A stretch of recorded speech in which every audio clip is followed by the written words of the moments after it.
Hi friends, ഞാനിന്നൊരു video കാണാനിടയായി. ആ video ഞാൻ നിങ്ങളെ ഒന്ന് കാണിക്കാം. അപ്പോൾ നിങ്ങൾ ആ വീഡിയോ കാണുകയാണെന്നുണ്ടെങ്കിൽ വിഷയം എന്താണെന്നുള്ളത് ഞാൻ പ്രത്യേകിച്ച് പറയണ്ടല്ലോ. അപ്പോൾ ആ വീഡിയോ കണ്ടതിന് ശേഷം ബാക്കി കാര്യങ്ങൾ സംസാരിക്കാം കേട്ടോ. ഒരു പാവം ഗൂഡ്സ് ഡ്രൈവർ റോഡ് സൈഡിൽ ഒരു ആവശ്യത്തിന് വേണ്ടി നിർത്തിയതാണ്. നിർത്തുന്ന ടൈമിൽ അവിടെ ഓട്ടോറിക്ഷ ഒന്നും ഉണ്ടായിരുന്നില്ല, ഓട്ടോ സ്റ്റാൻഡ് ആണെന്നുള്ള ബോർഡും ഉണ്ടായിരുന്നില്ല. അയാൾ വന്ന് വണ്ടി എടുക്കാൻ നേരത്ത് ബാക്കിലും ഫ്രണ്ടിലും ആയിട്ട് 2-3 ഓട്ടോ ഡ്രൈവർമാർ അയാളുടെ വണ്ടിക്ക് പോകാൻ പറ്റാത്ത രീതിയിൽ അടുപ്പിച്ച് നിർത്തിയിരിക്കുന്നു. വണ്ടി എടുത്ത് മാറ്റാൻ പറഞ്ഞിട്ടും അവരൊന്നും കൂട്ടാക്കിയില്ല. ഫ്രണ്ടിൽ ഇഷ്ടംപോലെ സ്ഥലം ഉണ്ടായിരുന്നു ഓട്ടോ ഡ്രൈവർമാർക്ക് മാറ്റി കൊടുക്കാൻ. ഒരുപക്ഷെ ഇത്തരം അനുഭവങ്ങൾ ഫേസ് ചെയ്യാത്തവരായി ആരും തന്നെ ഉണ്ടാവില്ല. പ്രിയപ്പെട്ട ഓട്ടോ ഡ്രൈവർമാരോട് റോഡ് സൈഡിൽ ആരെങ്കിലും വണ്ടി നിർത്തുന്ന അത്യാവശ്യത്തിന് വേണ്ടി എങ്ങോട്ടെങ്കിലും പോകാൻ വേണ്ടിയാണ്, അവർ അപ്പോൾ തന്നെ വണ്ടി എടുത്ത് മാറ്റുകയും ചെയ്യും. ദയവ് ചെയ്ത് സഹകരിക്കുക.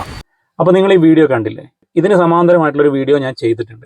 ആ വീഡിയോയിലും ഒരുപാട് കമന്റുകൾ ഓട്ടോക്കാർക്കെതിരായിട്ട് വന്നിട്ടുണ്ടായിരുന്നു. അപ്പോൾ ഈ വീഡിയോന്റെ കണ്ടന്റ് ഞാൻ അംഗീകരിക്കുന്നു, കാരണം ഈ ഒരു പ്രശ്നം പലരും നേരിട്ടിട്ടുണ്ടാവും. പക്ഷേ ഈ വീഡിയോയിൽ കാണുന്ന വിഷ്വല് ഈ വീഡിയോയിൽ പറയുന്ന അത്രയ്ക്ക് ഭീകരമാണോ എന്ന് എനിക്ക് തോന്നുന്നില്ല.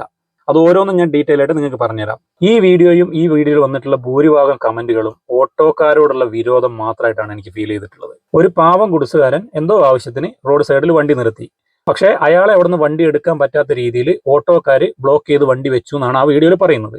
ആ വീഡിയോയിൽ കാണുന്നതും ആ വീഡിയോയിൽ പറയുന്ന ആൾ പറയുന്നതും തമ്മിൽ രണ്ടും യോജിക്കാത്ത കാര്യങ്ങളാണ്. ഒന്ന്, അവിടെ വണ്ടി ഉണ്ടായിരുന്നോ ഇല്ലയോ എന്നുള്ളത് നമുക്കറിയില്ല. അതുപോലെ തന്നെ ഓട്ടോ സ്റ്റാൻഡിന്റെ ബോർഡ് ഉണ്ടോ എന്നുള്ളത് നമുക്കറിയില്ല. അതൊന്നും അവിടെ ഡീറ്റെയിൽ ആയിട്ട് കാണിക്കുന്നില്ല. വീഡിയോ എടുത്ത ആൾ പറയുന്നതേ ഉള്ളൂ. കാരണം അവിടെ വണ്ടി വെക്കുമ്പോൾ അവിടെ ഓട്ടോറിക്ഷ ഉണ്ടോ എന്നുള്ളതൊന്നും അതിൽ തെളിവില്ല. ആ വീഡിയോ കണ്ട ഡീറ്റെയിൽ ആയിട്ട് നമുക്ക് മനസ്സിലാവും. ഫ്രണ്ടിൽ കിടക്കുന്ന 2 ഓട്ടോ സ്റ്റാൻഡിന് സമാനമായിട്ടാണ് കിടക്കുന്നത്. അതിന്റെ ബേക്കിലാണ് ഈ ഗുഡ്സ് വണ്ടി കിടക്കുന്നത്. ആ ഗുഡ്സ് വണ്ടിക്ക് റിവേഴ്സ് എടുത്തിട്ട് തിരിച്ചു പോകാനുള്ള ഗ്യാപ്പ് അതിലുണ്ട്. ഞാൻ 4 വീൽ വണ്ടി ഓടിക്കുന്ന ആളാണ്. ഞാനാണെങ്കിൽ എനിക്ക് പോകാനുള്ള ഗ്യാപ്പ് അവിടെ ഉണ്ട്. പിന്നെ ആ ഗുഡ്സിന്റെ ബേക്ക് കിടക്കുന്ന ഓട്ടോ ഒരു സ്റ്റാൻഡിന് സമാനമായിട്ടല്ല ഓട്ടോ വെച്ചേക്കുന്നത്.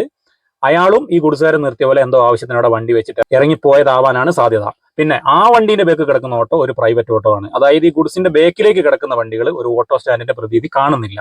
ഓട്ടോക്കാരോടുള്ള വിരോധമാണ് ഈ വീഡിയോയിലും അതുപോലെ തന്നെ ഈ വീഡിയോയിലുള്ള ഭൂരിഭാഗം കമന്റിലും കാണുന്നത്. അപ്പൊ അങ്ങനെയുള്ളവരോട് ഞാനൊരു കാര്യം പറയാം.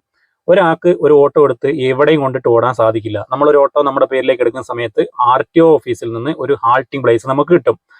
അതിന് പുറമെ പഞ്ചായത്ത് അല്ലെങ്കിൽ മുനിസിപ്പാലിറ്റി അല്ലെങ്കിൽ കോർപ്പറേഷൻ ഈ സ്ഥലങ്ങളിൽ നിന്നും നമുക്ക് ഓട്ടോ ഓടാനുള്ള ഒരു പെർമിറ്റും കൂടെ നമ്മൾ മേടിക്കേണ്ടതുണ്ട്. അങ്ങനെ ഉണ്ടെങ്കിൽ മാത്രമേ നമുക്ക് സ്റ്റാൻഡിൽ ഓട്ടോ ഓടാൻ സാധിക്കുള്ളൂ.